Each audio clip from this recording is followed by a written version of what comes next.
Next, like I said, you're not really here to listen to me, you're listening to hear our guest speaker. Carol has written a book, and she actually will have some here for sale if you want to, with proceeds going directly to Hillside Acre. We were fortunate enough to get a copy, and she autographed it for us, so this is the book, and Carol is here to talk about that. So let me introduce Carol Katinoglou.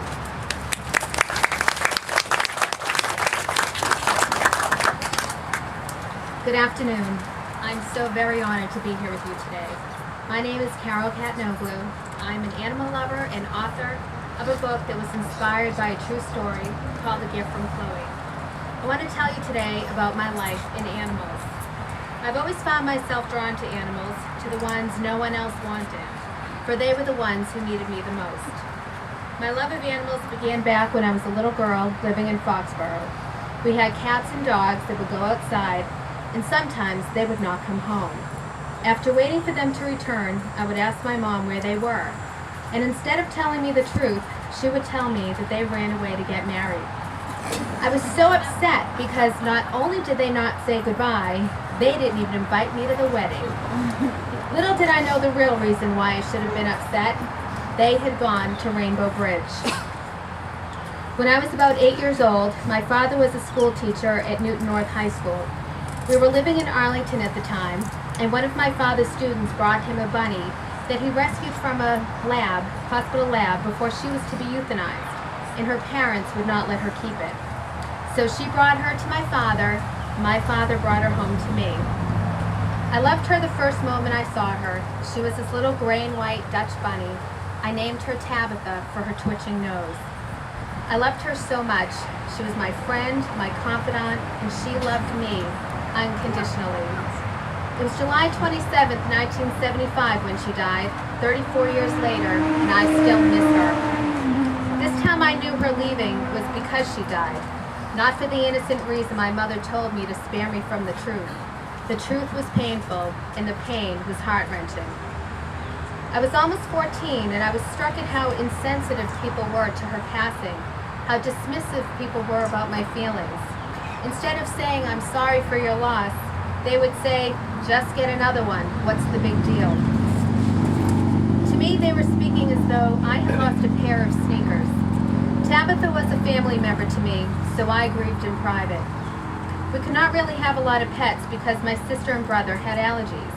But over the course of living at home, we had mice, gerbils, guinea pigs, more bunnies, a poodle, and even a skunk before they became illegal. I am so fortunate that I grew up with animals. In high school, I learned about animal activism, fighting to save the whales, the baby harp seals, and other animals which I'm still fighting for. I would not even dissect a frog in biology class. From the time I was a little girl, I learned from watching Jerry Lewis' MDA Telethon that one person can make a difference. Even if it only helps one, it still helped. He is one of my heroes. Into adulthood, there was a time when landlords would not allow pets. One landlord did.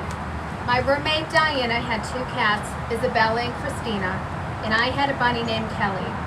She looked just like Tabitha. I had to bring her home. She was outside at the time, and during one hurricane, living in Winthrop, I drove my car through seawater that had flooded the street to get to her.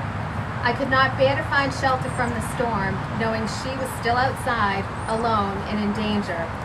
All the animals were taken to a safe place. It ruined my car. I found out later, after replacing everything but the engine, that seawater kills your car. But she was my bunny daughter, and she needed me.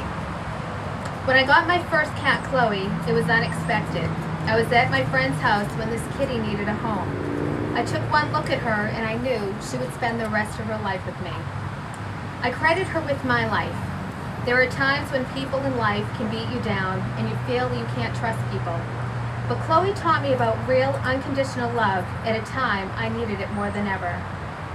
She didn't care if I was fat, thin, if I had long or short hair, if I wore designer clothes or shopped at Walmart. She just loved me, and I loved her. She would put her paws around my neck and actually hug me. She was such a part of my life that I never thought about a life without Chloe in it. The book is a tribute to her, and it celebrates the bond that is shared between an animal and a person. We had 12 wonderful years together, and even after her death from kidney cancer on November 3rd, 2003, the bond still remains.